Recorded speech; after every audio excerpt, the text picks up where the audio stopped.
Bom, então, pessoal, sejam todos muito bem-vindos. Você também aí do YouTube que vai acompanhar esse vídeo depois.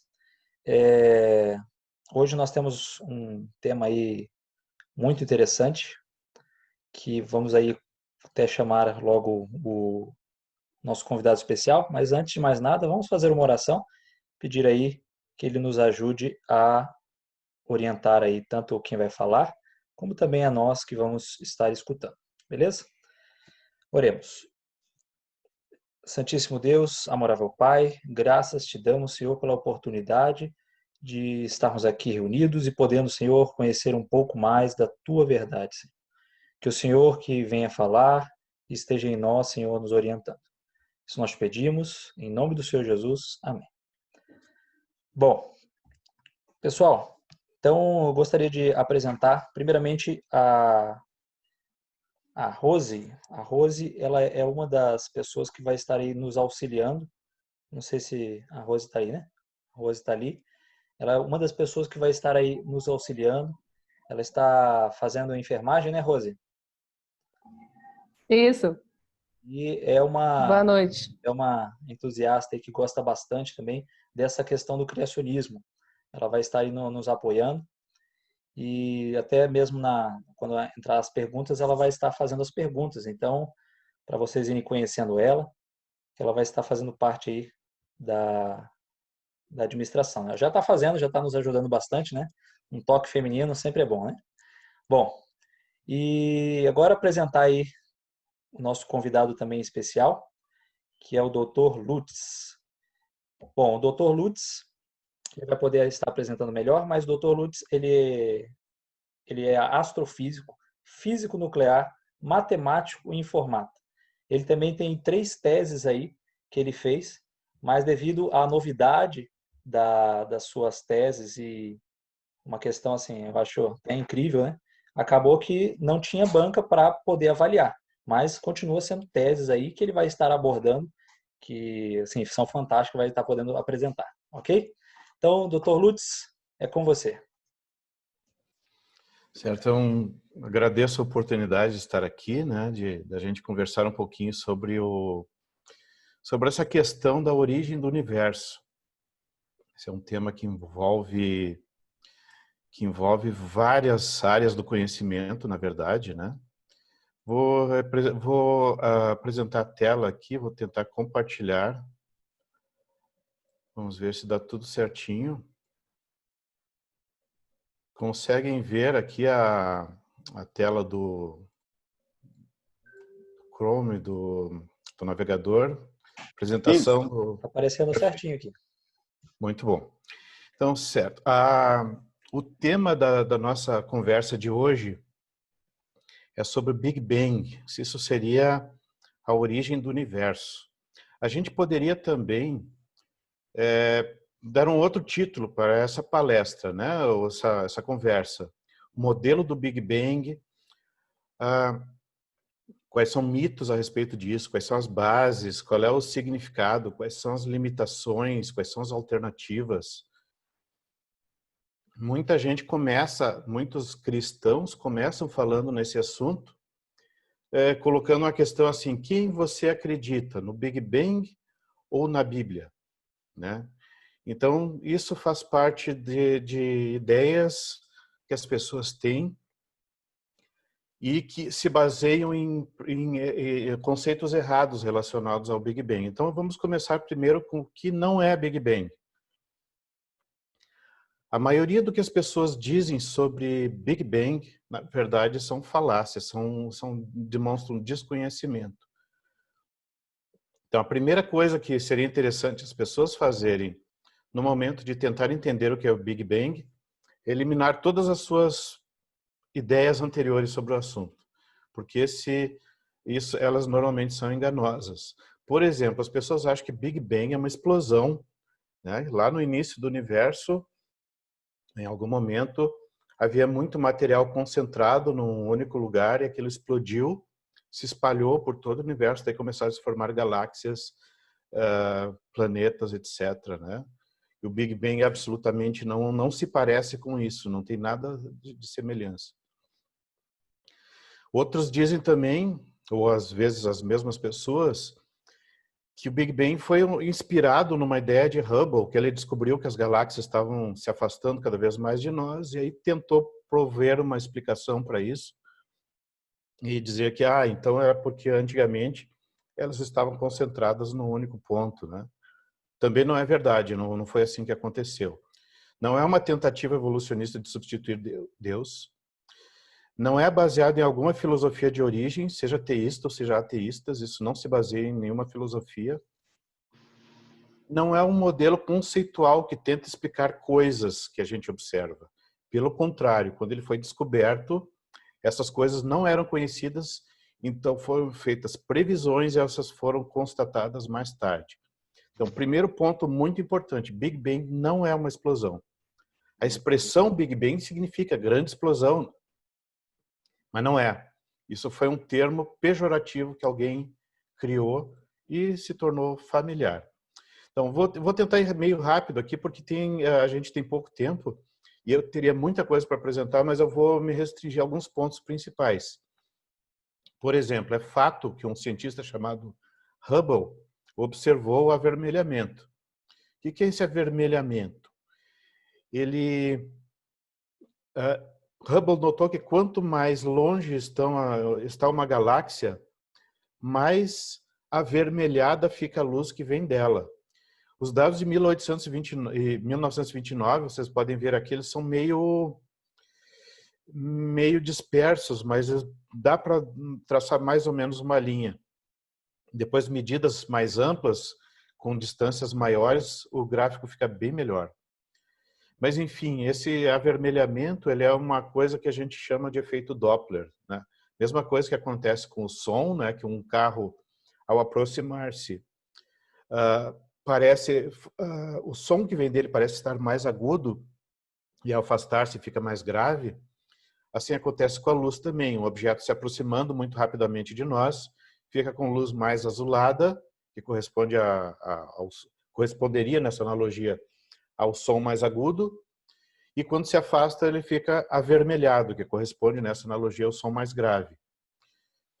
E isso foi observado então por Hubble, mas já tinha sido observado por outros antes. Hubble coletou as medidas, né? E essa animação aqui é um exemplo de como acontece tanto com as ondas sonoras quanto com as ondas luminosas quando um objeto está em movimento em relação a nós. Elas ficam mais aproximadas de um lado e mais distantes de outro. Quando a gente vai observar o universo, a gente nota que quando os objetos estão mais próximos, nós temos pouco esse efeito de avermelhamento, mas objetos mais distantes ficam mais avermelhados de uma forma mais regular, porque existem as interações gravitacionais. Mas como é que nós sabemos se uma luz está mais avermelhada ou mais azulada? Pelos elementos químicos que existem nas estrelas. Cada elemento químico tem um espectro, ou seja, se nós decompusermos a luz que vem da estrela, nós notamos que há algumas falhas nessa luz. Isso a gente chama de espectro de absorção. Cada elemento químico tem uma assinatura, como uma impressão digital nesse espectro.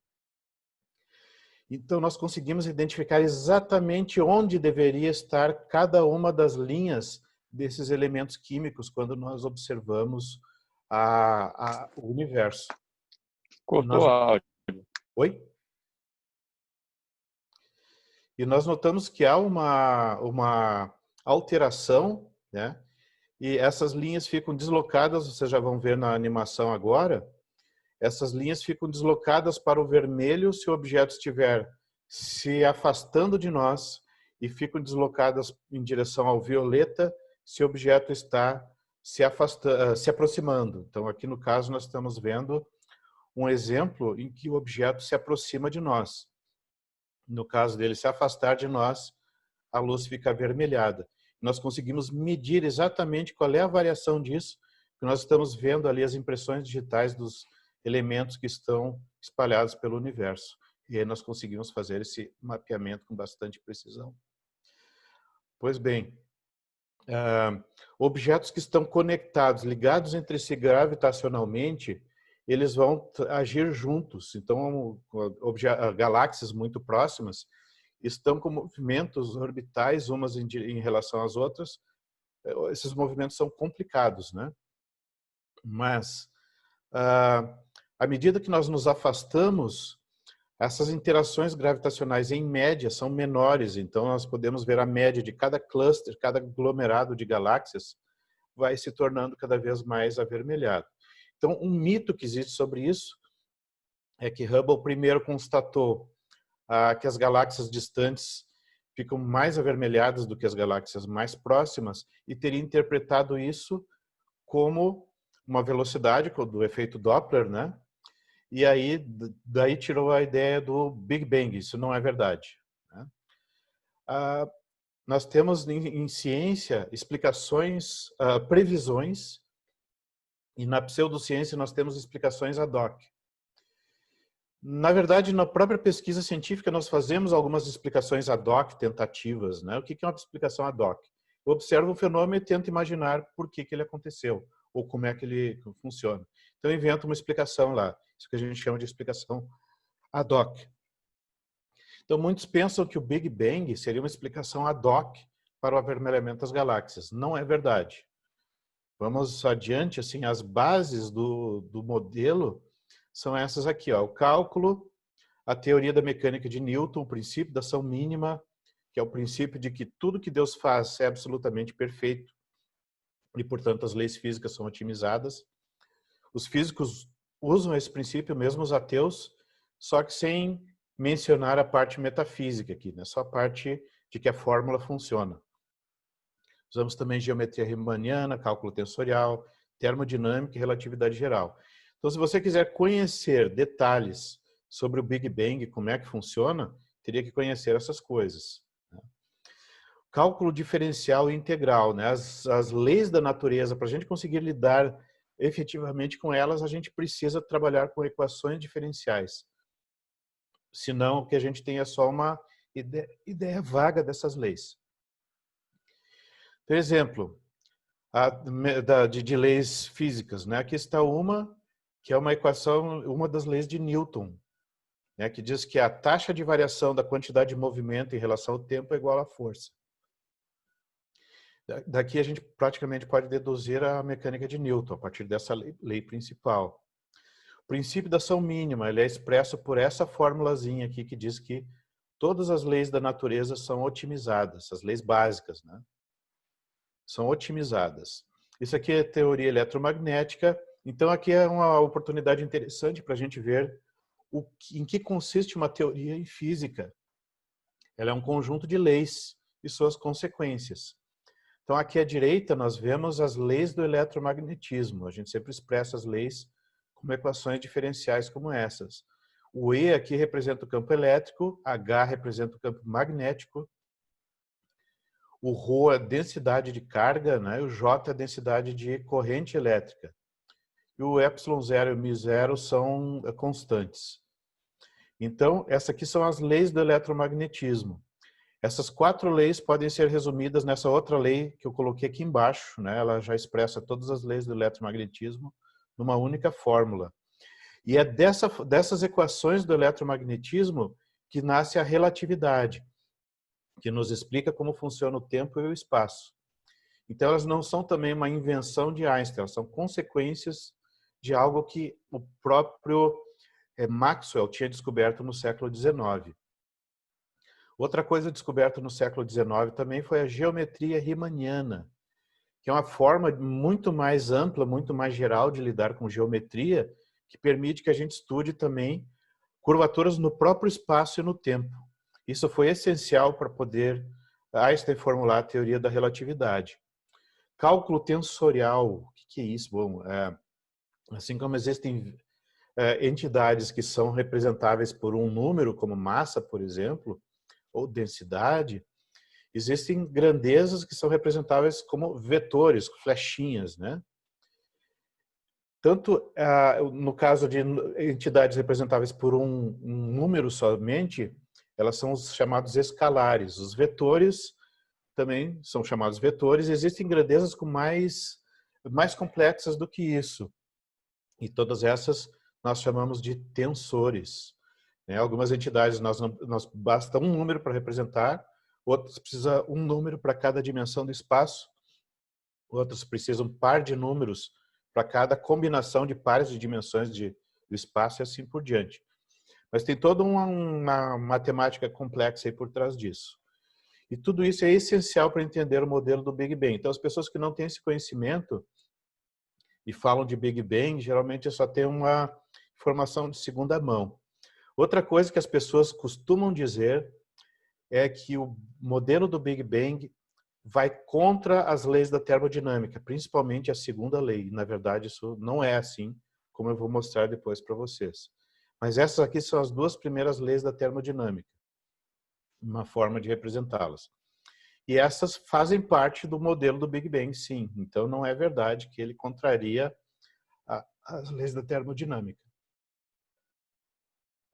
E a outra base mais importante de tudo, que basicamente reúne essas informações anteriores, é a relatividade geral. Ela descreve como funciona o tempo e o espaço. Essa fórmula complicada que eu coloquei aqui embaixo é só para mostrar a carinha da principal equação de Einstein, a principal equação da relatividade geral. É resolvendo essa equação que nós encontramos o Big Bang.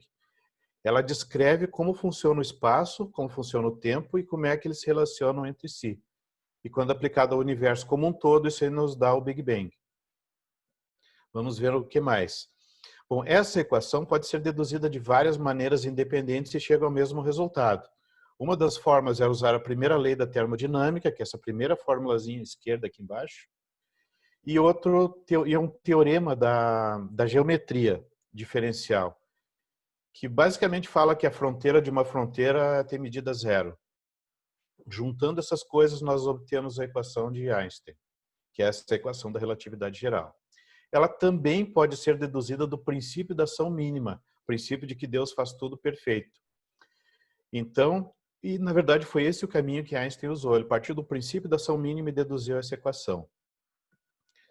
E essa equação resolveu uma série de mistérios, de fenômenos que eram misteriosos até então, e a equação mostrou como eles deveriam se comportar, e aí a coisa bateu muito certinho, né? Então, todas as observações que eram problemáticas na época, como o avanço do periélio de Mercúrio, por exemplo, que não se conseguia prever uma parte disso pelas leis de Newton, mas não conseguia chegar ao resultado exato. E a relatividade geral resolveu esse problema, além de trazer uma série de outras informações sobre o universo. Nos últimos 100 anos, nós temos usado em muitas áreas essas informações, inclusive hoje em dia no GPS, né? As pessoas usam GPS no seu celular, no seu carro. Para dar certo esses resultados, esses cálculos feitos pelos computadores para calcular exatamente a posição de um carro, é necessário levar em conta a relatividade geral, a distorção do tempo em relação à altitude e à velocidade dos satélites, né? Tudo isso tem que ser levado em conta, senão os cálculos dão muito errado. A equação da relatividade geral permite analisar o espaço-tempo como um todo, né? Só que quando o pessoal fez isso lá, depois de 1915, principalmente em 1916 em diante, quando eles começaram a fazer mais cálculos usando relatividade geral, eles descobriram algumas coisas. Primeiro, essa equação funciona, ela descreve bem as coisas que a gente observa, só que ela implica que o espaço-tempo não pode ter existido da mesma forma como conhecemos sempre. Essa equação gerava modelos nos quais o universo parecia ter tido um início. Isso perturbou muito porque as pessoas acreditavam que o universo fosse eterno, né? Mesmo que a matéria fosse criada, o universo em si se acreditava ser eterno, o tempo em si eterno, né? Só que uma pessoa chamada Georges Lemaitre foi um dos que calculou, que trabalhou nisso, mas ele conseguiu dar um corpo final a esses cálculos. O Georges Lemaitre refez os cálculos, juntou ali com a termodinâmica e conseguiu um modelo que descrevia o universo em expansão, só que tendo sido criado, né? Então, esse modelo mostrava que o universo teve uma origem e a partir daí ele vem se expandindo. não dava idade para o universo, nada disso. Bom, como é que cálculos ele fez? Eu estou colocando isso só para o pessoal saber a carinha das coisas, para não achar que as pessoas ficaram só imaginando coisas. Nós vemos aqui várias equações. Essa primeira equação é simplesmente uma forma de expressar a lei fundamental da relatividade geral. A segunda equação vai nos dizer como é que se comporta a energia e a quantidade de movimento dos objetos ao longo do espaço e do tempo. Tá? E a terceira equação é uma forma de nós medirmos, de nós estabelecermos um sistema de coordenadas no universo inteiro. Usando essas três coisas, a gente gera essas primeiras duas equações que vocês estão vendo aqui. Eu sei que não precisa entender essas equações. É só saber que isso aqui é que consiste no modelo do Big Bang. Não é evolução estelar, não é a ideia de uma explosão, nada disso. São só equações que a gente obtém a partir de outras equações das leis físicas. Essas primeiras duas equações nós tiramos aqui da relatividade geral, daquela equação fundamental lá. E as últimas duas nós tiramos da termodinâmica. Essa terceira equação aqui é a primeira lei da termodinâmica expressa nesse caso. E a última é a segunda lei da termodinâmica. É esse conjunto dessas quatro equações aqui que a gente chama de Big Bang. Então, o que é o Big Bang? É um modelo com duas componentes, relatividade geral e termodinâmica. Ele é um sistema de equações. Isso é Big Bang. Agora, aquela ideia de uma explosão, né, que estava de matéria que estava concentrada num ponto e depois explodiu, né, se espalhou pelo universo, isso é completamente errado. Big Bang não descreve isso, ele descreve a expansão do espaço-tempo. O universo aqui não é a matéria, é o espaço e o tempo. Então, o conceito correto é aquele que eu tinha mostrado antes, é um sistema de equações, e a ideia da explosãozinha lá é muito errada. Bom, a tradução agora dos resultados que a gente obtém daquelas equações. Agora é uma linguagem que fica mais fácil de entender. O espaço-tempo não pode ser eterno, ou seja, o tempo teve uma origem. Houve um momento de criação rápida lá no início do universo. Foi criado e foi rápido. O espaço expande-se a partir do instante da criação, levando consigo a matéria, se houver matéria no universo. Porque a gente consegue lidar com modelos de universos em que não existe matéria. Então, vocês entendem a importância de fazer essa distinção, né? O universo não é a matéria. A matéria é o conteúdo do universo. O universo é espaço-tempo. E implicações. Tem muitas implicações. Por exemplo, nós sabemos pela teoria quântica de campos que criação do tempo implica em criação de energia. Então, o modelo já tem implicações nas leis quânticas que vai induzir a criação de energia. Só que energia excita o espaço e cria partículas. Então, já temos aí a origem da matéria, né? Bom, Lemaitre viu tudo isso, não a parte ali da criação da energia, né, mas a parte do modelo em si, da criação do universo, da expansão, e verificou que coisas poderiam ser observadas na realidade para a gente conseguir determinar se o modelo é válido ou não, se não houve erro de cálculo, né? Então, uma das previsões é isso. Quanto mais distantes estão as galáxias, mais avermelhadas elas ficam. Notem, isso não era conhecido ainda. Lemaitre coletou dados astronômicos e confirmou que realmente se observa a curva de avermelhamento exatamente como se esperava. Mais tarde, Hubble também publicou em 1929, né, esses resultados aqui primeiros que eu mostrei para vocês são bastante pouco precisos porque tratam de galáxias muito próximas daqui, então elas interagem gravitacionalmente de maneira muito forte. Isso perturba essa tendência do avermelhamento. Quando a gente mede coisas mais distantes, como os resultados que ele mesmo publicou em 1931, a gente vê que os dados se alinham muito mais numa linha, conforme predito no modelo. Mas o modelo prevê variações estatísticas também, então nada disso aqui é surpresa para o modelo do Big Bang. Então, a descoberta foi que se encontrou um modelo a partir das leis físicas conhecidas, né, que descreve essas coisas, e esse modelo prevê radiação cósmica de fundo, além do avermelhamento. Ele prevê padrões e ondas gravitacionais na radiação cósmica de fundo, e ele prevê também, além do formato dessa radiação, né, variações estatísticas no princípio cosmológico, que é o princípio de que o universo começou aproximadamente homogêneo, mas ele não pode ser completamente homogêneo, tem que haver algumas variações, e tudo que a gente observa está dentro desse nível de variações. Fred Hoyle, muito mais tarde, né, em 1946, ele não acreditava que o universo tivesse sido criado. Então, ele chamou essa ideia, esse modelo de Big Bang. Foi ele que inventou esse termo, né, para ridicularizar a ideia. Só que acabou sendo, colando, né, esse termo. O nome se tornou popular, né? Mas na verdade ele representa ainda aquele modelo com duas equações que vêm da relatividade e duas que vêm da termodinâmica. Só que para os naturalistas isso era muito desconfortável, porque a ideia de que o universo foi criado está muito próxima da ideia de um criador. Então era importante para os naturalistas pensarem em alguma alternativa. Como é que nós vamos aceitar isso?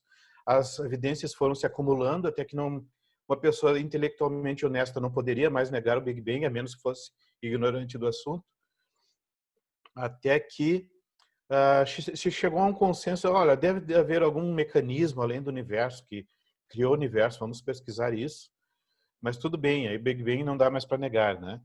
Só que, enquanto isso, criacionistas começaram a combater o Big Bang, que era um grande aliado, vamos dizer, para o criacionismo, né? Começaram a combater porque não entenderam muito bem. Por quê? Porque acharam, bom, o Big Bang diz que o universo tem bilhões de anos, nós sabemos que o universo tem 6.000, né? Então, houve um combate muito grande a isso. Só que o Big Bang não diz que o universo é antigo. Quem diz que o universo é antigo são as observações. Como assim? Quando a gente olha para o universo, nós não vemos o presente, nós só podemos ver o passado. É o contrário do que acontece aqui na Terra, né? Nós só vemos o presente. No universo, quanto mais longe está um objeto, mais antiga é a imagem que está chegando dele até nós. A do Sol, por exemplo, é de 8 minutos e pouco atrás. A do centro da galáxia é de uns 25 a 27 mil anos atrás. A imagem que nós vemos de Andrômeda é de 2 milhões e meio de anos atrás. O que nós vemos acontecendo nas imagens que nós recebemos em aglomerados de galáxias muito distantes são de mais de 10 bilhões de anos atrás. Então o universo tem que ser antigo ou a gente só enxergaria a nossa vizinhança imediata aqui, porque a luz demora um tempo viajando. E existem várias tentativas de harmonizar a ideia de universo jovem com isso que a gente observa, mas todas elas levam a absurdos. Então elas não são válidas, né? Então as observações é que dizem que o universo é antigo, não é o modelo. O modelo simplesmente serve para que, dadas as observações, a gente ajuste os dados e veja como a curva de expansão do universo se encaixa nesses casos, né? E aí nós obtemos estimativas lá da ordem de 14 bilhões de anos, né? Talvez mais, talvez menos, mas é o que se tem, mas não é por causa do modelo que a gente sabe que o universo é antigo. Então, como eu mencionei também, o modelo trata bem das inhomogeneidades. Bom, eu falei bastante o que não é o Big Bang, falei que ele é um conjunto de equações, mas o que elas preveem? Imagina que o universo fosse como um balão, assim. Só que não o conteúdo do balão, só a superfície. Nós vivemos nessa superfície. A superfície tem 3 dimensões. E ela vai se expandindo com o tempo. Se expandindo para onde? Não existe um espaço fora disso. Esse aí é o espaço. É o espaço que está crescendo, né? Ele não precisa ter esse formato de esfera. Pode ser plano, pode ser qualquer formato. Big Bang não prevê isso. Mas o próprio espaço vai esticando, vai aumentando e fazendo com que galáxias distantes fiquem cada vez mais distantes. Isso aqui seria uma tradução do modelo do Big Bang. Ele nem fala do momento da criação. Só diz que tem que ter havido um momento de criação e que a partir daí o universo vem se expandindo.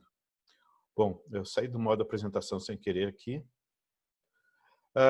Outra forma de colocar é assim, numa linha do tempo aqui, o universo fica cada vez maior, os objetos ficam cada vez mais afastados.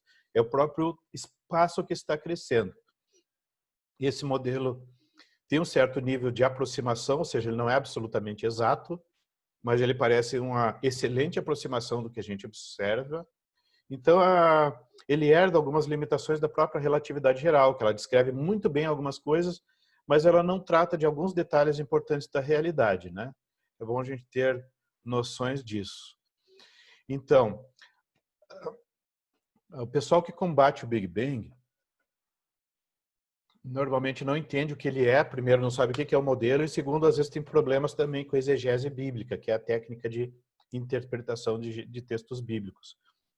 Eu não vou ter tempo de entrar em detalhes agora, porque o nosso tempo está esgotando, mas assim, em vários momentos, né, eu tenho feito palestras e escrito sobre o significado, né, dos termos lá de Gênesis 1, mostrando que aquilo ali refere-se exclusivamente à preparação do planeta Terra para ser habitado, não ao universo. Mesmo aquele no princípio Deus criou os céus e a terra. Céus ali não significa universo. Mas isso é uma longa conversa, né? Então, basicamente, o que leva muitos criacionistas a combaterem o Big Bang são problemas de exegese, de interpretação de Gênesis 1, às vezes esquece de comparar com outras partes da Bíblia. A hermenêutica, que é a parte que nos dá, desculpe, a minha voz falha muito. Mas a hermenêutica nos dá um contexto geral dos ensinamentos bíblicos. Também se baseia em desconhecimento de relatividade geral, desconhecimento do modelo do Big Bang e suas variantes, e também confusão entre Big Bang e modelos de evolução de galáxias, estrelas, assim por diante.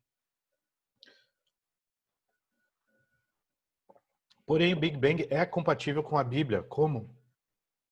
Segundo a Bíblia, a vida na Terra foi criada há cerca de 6, 7 mil anos. Só que alguns pensam que o Big Bang nos diz que o universo tem quase 14 bilhões de anos. Não é bem o Big Bang que diz isso.